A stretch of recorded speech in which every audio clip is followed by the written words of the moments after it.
امام صفوری کہتے ہیں ایک دن نا حضرت جبریل امین انسانی شکل میں مولا علی کے سامنے آ کے کھڑے ہو گئے. کون؟ حضرت جبرائیل علیہ السلام. حضرت جبریل امین کھڑے ہوئے انسانی شکل میں. تو کہنے لگے علی یہ بتائیے کہ جبریل اس وقت کہاں ہے؟ انسانی شکل میں. اور مولا علی سے پوچھتے ہیں. تو کچھ جو آج کل ہمارے شاگرد حضرات پڑھ جاتے ہیں نا تو وہ ذرا جلدی کرتے ہیں جواب دینے میں. بڑوں کو جب جواب بھی دینا بزرگوں کو تو جواب میں بھی آداب کا خیال ہونا چاہیے. اگر آپ کو سوال آتا بھی ہو تو پھر بھی اس میں آداب کا خیال آپ رکھیں گے. آپ فٹافٹ نہیں کہہ دیں گے کہ جناب یہ اس کا جواب ہے یہ معنی ہے, فوراً نہیں آپ کہہ دیں گے. آپ اس میں بھی آداب کا خیال کریں گے. حضرت جبریل امین نے جب کہا نا کہ بتائیے جبریل کہاں ہے, تو حضرت علی فوراً بھی کہہ سکتے تھے آپ ہی تو ہیں جبریل, یہ فٹافٹ کہہ سکتے تھے, اسی وقت ساری بات ختم ہو جاتی. لیکن بزرگوں سے بات کرنے کے کچھ آداب ہوتے ہیں, کچھ طور طریقے ہوتے ہیں جو اللہ ماشاءاللہ آج کل لوگوں میں نظر نہیں آتے. کچھ طور طریقے ہیں, کچھ سلیقے ہیں, کچھ جو ہیں وہ اس کے خاص نقطہ نظر ہے, اس کو سمجھنا چاہیے. حضرت مولا علی شیر خدا رضی اللہ تعالیٰ عنہ سے جب پوچھا نا کہ جبریل امین کہاں ہے اس وقت, تو حضرت علی نے پہلے اوپر دیکھا, پھر نیچے دیکھا, پھر دائیں دیکھا, پھر بائیں دیکھا, پھر آگے دیکھا, پھر پیچھے دیکھا. جواب فٹافٹ تیار تھا کہ آپ ہی تو ہیں, لیکن ایسے جواب نہیں دیا. فرمانے لگے جناب نہ تو اس وقت حضرت جبریل مشرق میں ہے, نہ مغرب میں ہے, نہ شمال میں ہے, نہ جنوب میں ہے, نہ 7 زمینوں میں ہے, نہ آسمانوں میں ہے. پھر بھی یہ نہیں کہا کہ آپ جبریل ہیں. فرمانے لگے بھئی زمینوں آسمانوں مشارق مغارب میں تو کوئی نہیں, تو یا آپ جبریل ہیں یا میں جبریل ہوں, دونوں میں سے ایک ہے. تو حضرت جبریل امین مسکرائے, فرمانے لگے نہیں آپ تو علی ہیں, جبریل تو میں ہی ہوں, آپ علی.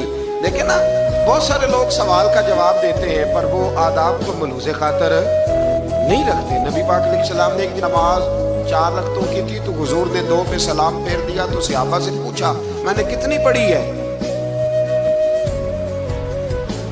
عرض کرنے لگے یا رسول اللہ زیادہ پتا تو آپ کو یہ ہے پر ہمیں لگتا ہے کہ آپ نے 2 پڑھائی. یہاں ایسے کرتا ہے کوئی؟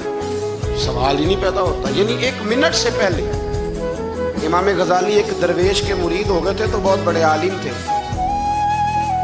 آپ کو پتہ ہے عالم آدمی کا مرید ہونا اللہ ہی خیر کرے کسی کرامت سے کم نہیں ہوتا, بڑا مشکل ہوتا ہے. وہ کسی کی غلامی کرے وہ بڑا مشکل ہوتا ہے, مطلب کٹھن ماحول ہوتا ہے. تو امام غزالی بیعت ہو گئے تو مرشد نے پہلا وظیفہ یہ بتایا کہ کسی پر اپنے علم کا اظہار نہ کرنا.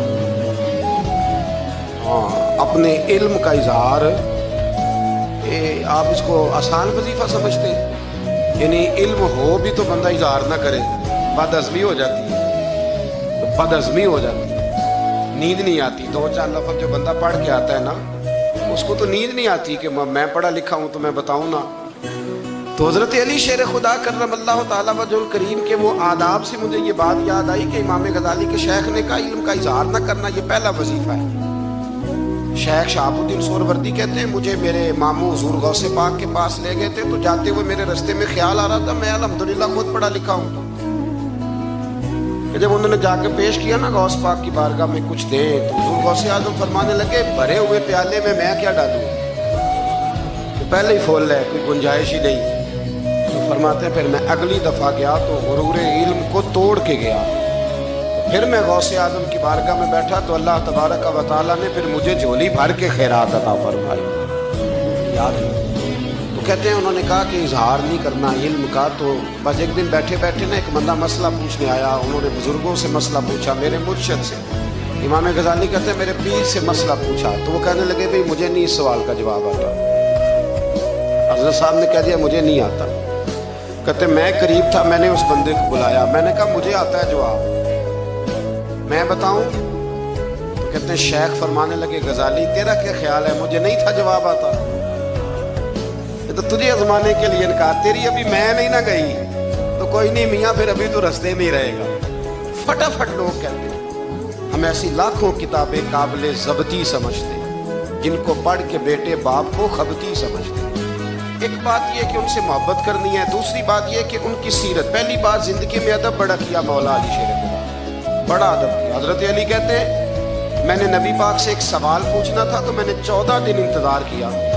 یعنی سوال جو ذہن میں آ جائے تو نمبر پاس ہوتا ہے، تو 14 منٹ انتظار ہوتا ہے، میں نے تو گھنٹے کا ہی نہیں. یعنی 14 منٹ بھی بندے انتظار، سوال ہی پیدا نہیں ہوتا. اور اگر پیر صاحب فون نہ ریسیو کرے تو وہ متکبر ہے، اگر وہ فون نہ اٹھائیں تو پھر یہ ہے کہ اب دین کی بات کس سے پوچھیں جی ہم، پھر ہمارے پاس فلسفہ ہے. کہتے میں نے 14 دن انتظار کیا. کیا؟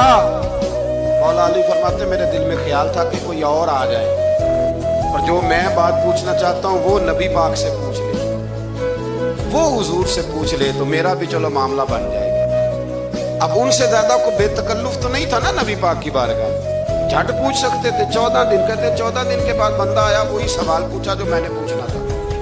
تو کہتے ہیں حضور جواب اسے دے رہے تھے اور دیکھ میری طرف رہے، جواب اسے دے رہے تھے اور توجہ حضور کی میری جانب. ایک ان کی زندگی میں ادب بڑھا ہے. دوسری بات یہ کہ گہرا علم ہے مولا علی کا. ہمارے ہاں لوگوں کے پاس علم ہوتا ہے اللہ ماشاءاللہ بڑے بڑے اچھے علماء ہیں، لیکن بعض جگہ پہ علم بڑا سطحی سا ہے، سطحی سا. یعنی ساری زندگی جس بندے نے علم پڑھا ہے وہ گہرائی تک نہیں اترا، یعنی اس پر عمل نہیں کر سکا. تو اگر میرا علم مجھے نفع نہیں دے رہا تو میرا علم کسی کو کیا نفع دے گا. حضرت علی کا علم گہرا تھا، سیانہ علم تھا، گہرائی والی بات کرتے تھے، بڑی سوچ سمجھ کے فیصلہ کرتے تھے اور بڑے زیرک تھے، دانا آدمی.